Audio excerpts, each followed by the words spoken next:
In this video, I will be discussing the common law and hotels liability. Common law is an important concept in the relation to hotels liability, and it provides guidelines and principles that are used to determine whether a hotel can be held responsible for its own actions or the actions of its guests. Henry II swore the foundations of common law in the 1160s. This became the basis of England's modern legal system, and eventually other countries around the world began to adopt it. Common liability law states that a hotel is responsible for losses and damages, unless it can be shown otherwise that its guest was negligent or fraudulent. This principle of common liability law is still in place today and has been applied to the hospitality industry, where hotels are required to provide certain standards of care and safety for their guests.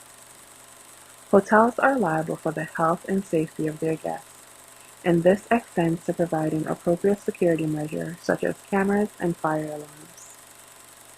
A problem for the hospitality industry is the protection of the private property of a hotel guest. Common liability law states that a hotel must take reasonable steps to protect its guests' property. The legal concept that governs these cases is called innkeeper's liability. This establishes whether the hotel will be responsible for a guest's private property. When is the hotel liable for a guest's property?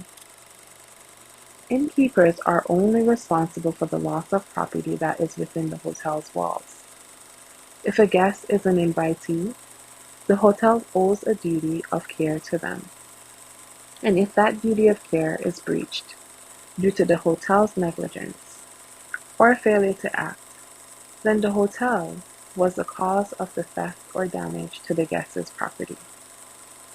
Some guest properties include money, jewelry, electronics, and clothing.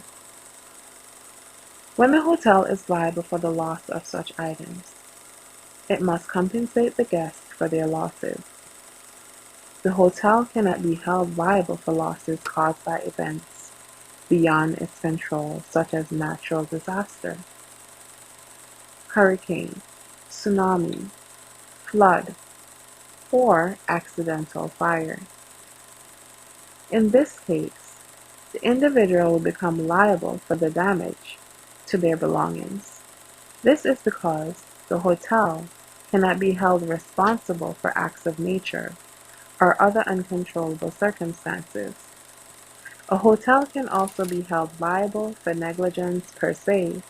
For instance, if the hotel failed to take appropriate steps to prevent a fire, such as not providing enough smoke detectors or having faulty wiring, it would be held liable for any damages caused. The hotel's actions are automatically negligent because they violated a statute. Because of this, a successful lawsuit against a hotel may depend upon the law in that specific state.